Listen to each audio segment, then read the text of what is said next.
Bon ben bonjour à tous, j'espère que vous allez bien et je suis ravie de vous retrouver dans cette nouvelle vidéo dans ma voiture. Ça vous dit peut-être quelque chose parce que j'avais tourné une vidéo, pas dans cette voiture-ci, mais dans une voiture aussi, vidéo qui vous a beaucoup plu puisqu'elle a totalisé plus de 40 000 vues.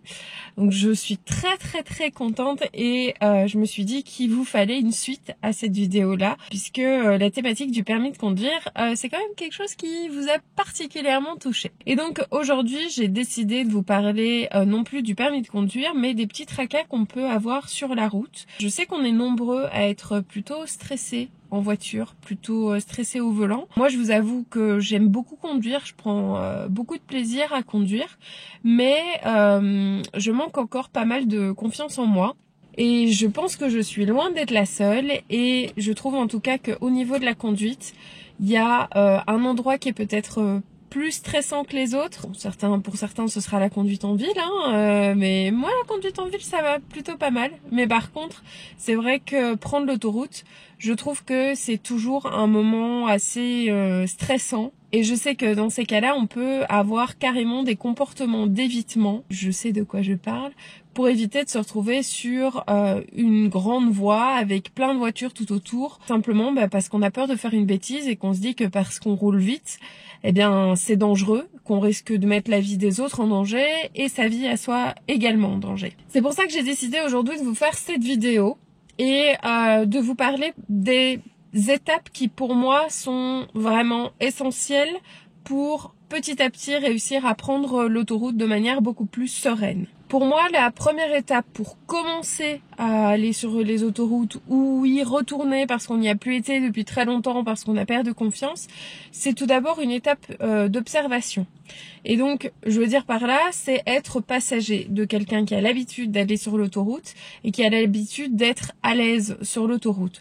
Simplement, en tant que passager, plutôt que de juste regarder le paysage, observer le comportement du conducteur. Regarder quelles sont ses habitudes, comment est-ce qu'il s'en sert, comment est-ce qu'il dépasse sur l'autoroute, ce genre de petits réflexes, à quelle vitesse il se trouve, à quelle vitesse il est quand il dépasse, à quel moment est-ce que vous penseriez dépasser, est-ce que ça correspond au moment où il le fait, etc. Vraiment des phases d'observation et ça peut être durant quelques temps, durant quelques semaines, vous accompagnez quelqu'un, c'est votre compagnon, votre compagne, vos parents, n'importe qui, mais voilà, plutôt que juste de profiter du voyage, être un peu plus attentif à ce qui se passe autour de vous et vous dire que vous allez prendre exemple et surtout ne pas hésiter à poser des questions. Moi, c'est ce que j'ai tendance aussi à faire, surtout quand je suis pas à l'aise avec une voiture, que je connais pas encore bien cette voiture par exemple. Je pose des questions. Tiens, là, t'as fait ça, pourquoi est-ce que t'es passé à telle vitesse, tiens, tu trouves que à quel régime c'est mieux de changer de vitesse, etc. Vraiment, mode observation, curiosité. Donc pour moi, la deuxième étape, c'est de commencer à s'exercer. S'exercer, ça veut pas dire directement se lancer sur l'autoroute, mais plutôt d'emprunter des voies un peu plus rapides que juste les 50 km/h en ville. Je veux dire par là, par exemple, une départementale et rouler à 80 km/h. Alors c'est déjà une étape. C'est plus vite que du 50. Et puis, vous allez vous rendre compte que vous maîtrisez quand même assez bien le véhicule, même si vous êtes sur une voie plus rapide.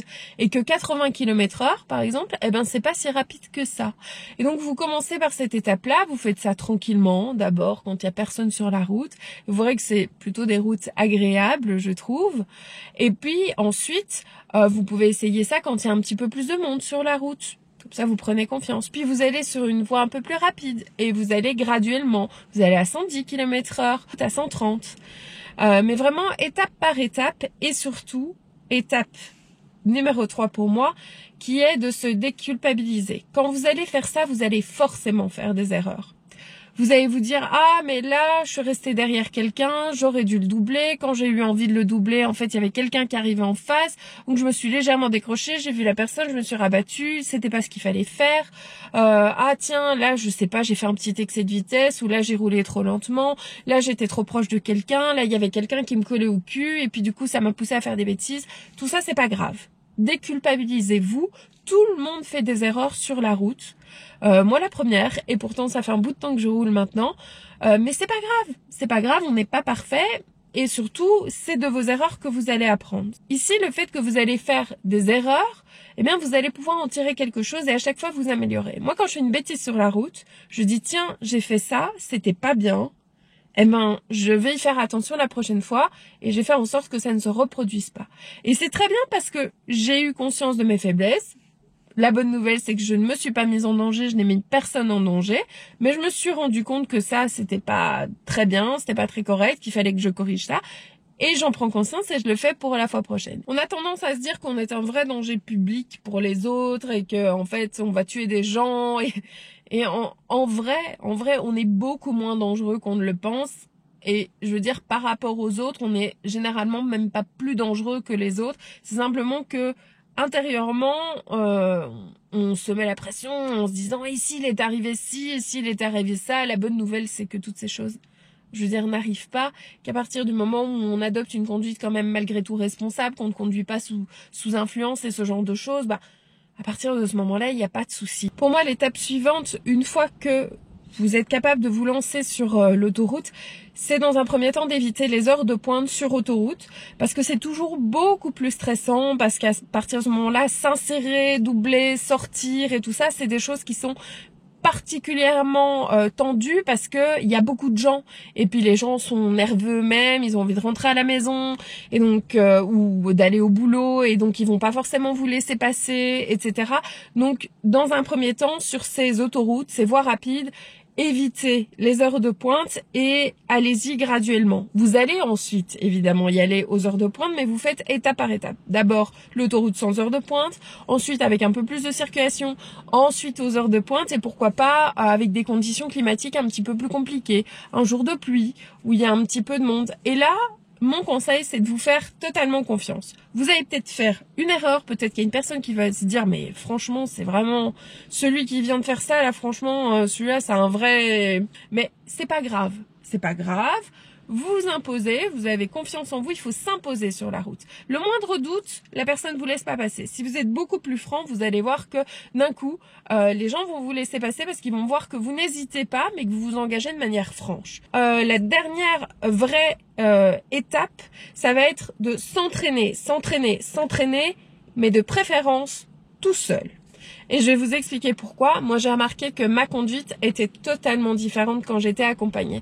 Quand j'ai mon mari dans la voiture, maintenant qu'il a lui aussi le permis de conduire, j'ai tendance à me placer en position inférieure par rapport à lui. J'ai tendance à me dire mais qu'est-ce qu'il va penser? Tiens, là j'ai fait une erreur et je check un petit peu pour voir si lui réagit parce que comme il conduit aussi, je me dis ouais mais lui il a fait plus d'autoroute que moi donc il doit se dire que moi je conduis moins bien que lui et ainsi de suite.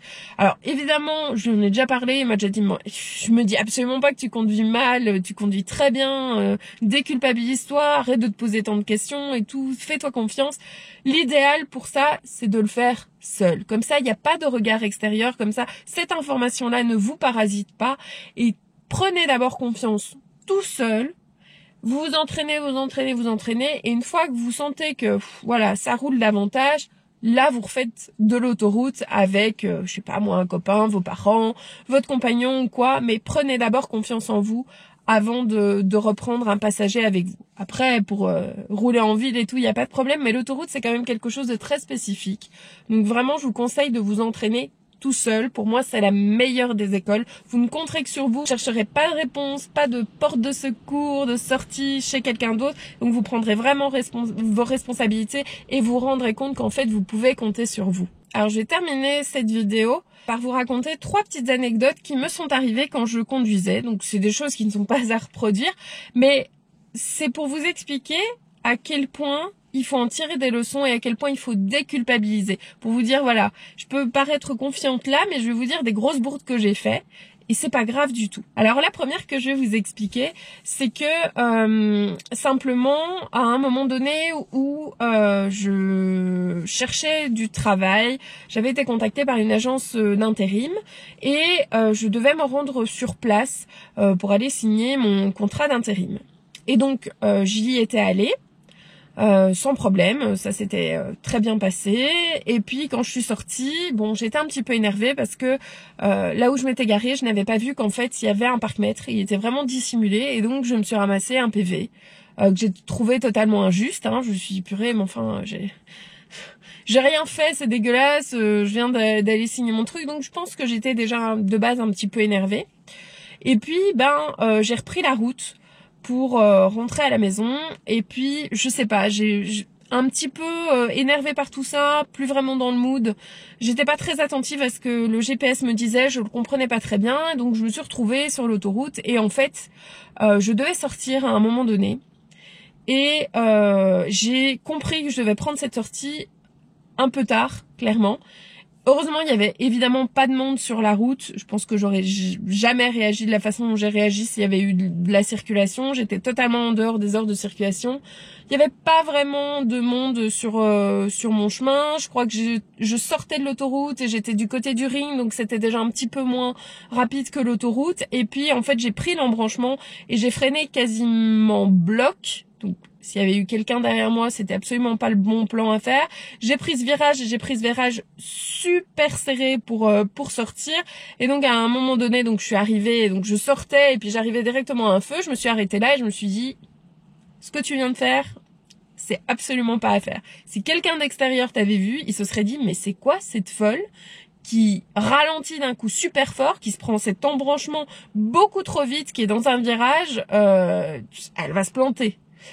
Donc honnêtement, quand je suis rentrée à la maison, j'étais pas fière, j'en tremblais je pense un petit peu et je me suis dit, si jamais tu dois refaire ce genre de choses, tu vois que t'as loupé ta sortie, c'est pas grave, tu continues, tu prendras la suivante, mais tu te mets pas toi en danger, tu mets pas les autres en danger. Ça, c'est la première anecdote. La deuxième anecdote que j'ai à vous raconter, c'est que j'étais sur la route et il y avait un gars qui était particulièrement pressé derrière moi et qui me collait littéralement au cul et qui m'a même klaxonné alors qu'on était dans des rues où potentiellement il pouvait y avoir des enfants, des gens, donc il n'était pas question de dépasser les 30 km/h.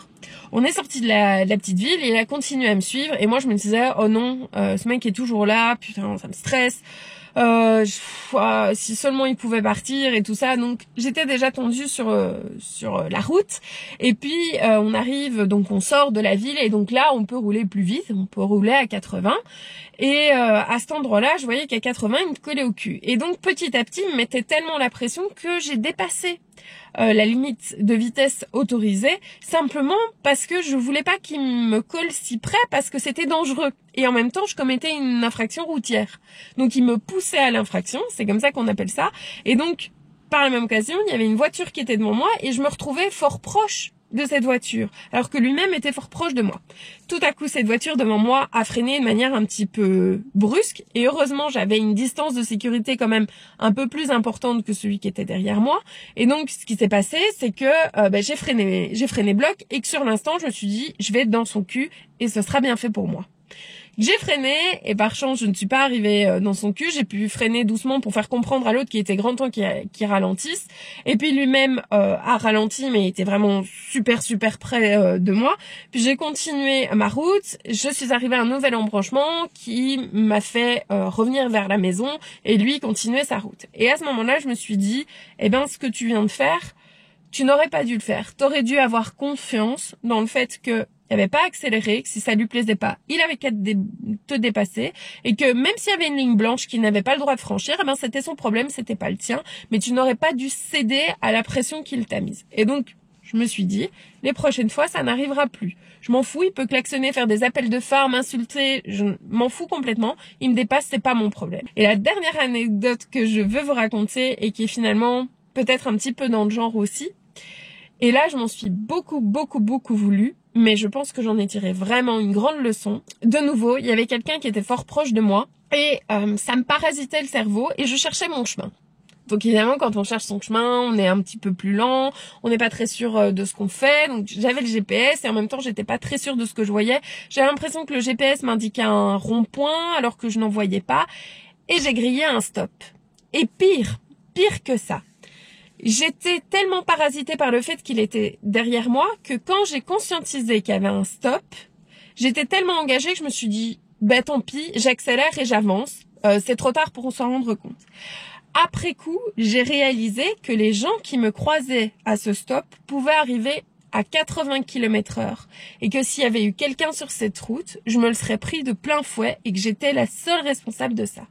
Et je me suis dit, à nouveau, tu as cédé à la pression de quelqu'un qui était derrière toi, qui pour le coup ne t'a pas klaxonné ni rien, mais qui était de nouveau fort proche. Ça t'a perturbé parce que tu gérais le fait de chercher ton chemin sur ton GPS et donc tu as fait le mauvais choix. Tu n'as pas accéléré, tu n'as pas fait un excès de vitesse, mais tu as grillé un stop te disant limite c'est la bonne solution pour plus l'avoir derrière toi. Évidemment, j'en ai tiré une énorme leçon. Je me suis dit, bah écoute, si y a un gars comme ça derrière toi et que tu le trouves un peu proche et que tu cherches ton chemin, tu mets ton clignotant, tu t'arrêtes sur le bord de la route, tu regardes convenablement ton GPS, tu repères la route, lui il a le temps de te dépasser et ensuite tu reprends la route tranquillement. Mais tu ne cèdes pas à une pression quelconque ou quoi que ce soit. Ordre de priorité. Le code de la route avant tout, je cherche le chemin et ça me parasite, je m'arrête et je regarde. Et vous voyez ce genre d'erreurs qui sont des grosses erreurs, eh ben j'en ai tiré des leçons précieuses et c'est pour ça que maintenant je me culpabilise plus sur la route et je me dis pas je suis une mauvaise conductrice ou quoi que ce soit. Non, je suis une conductrice comme une autre, je fais des erreurs comme les autres mais je cherche à m'améliorer, je cherche à apprendre et c'est pas dès qu'on est sorti de l'auto-école qu'on sait tout. Non, c'est tout au long de son parcours de conducteur qu'on va apprendre des choses et c'est ça qui est important et c'est pour ça qu'il faut pas avoir peur de tenter des expériences. Et l'autoroute en est une, c'est sûr, ça va plus vite que d'autres routes et donc on se dit qu'il y a plus de danger, mais en fait non, il faut juste prendre confiance en soi, faire ça étape par étape et puis vous allez vous rendre compte que vous êtes quelqu'un de totalement fiable et que vous allez bien sûr faire des petites fautes comme n'importe qui, mais que vous allez en tirer des leçons et que vous allez devenir un conducteur de meilleur en meilleur. Bon et bien voilà, c'est tout ce que je voulais dire dans cette vidéo. J'espère qu'elle vous servira, j'espère qu'elle vous rassurera. N'hésitez pas à la partager si vous pensez qu'elle pourrait plaire à d'autres personnes, à la liker si déjà à vous elle vous a plu, à me partager vos expériences de conduite sous la vidéo, à éventuellement me poser des petites questions, je me ferai un plaisir d'y répondre. N'oubliez pas de vous abonner à la chaîne si c'est pas encore fait, d'activer la petite cloche pour savoir quand je sors une nouvelle vidéo et de me suivre sur les réseaux sociaux, Facebook et Instagram. Et moi je vous dis à très bientôt dans une prochaine vidéo.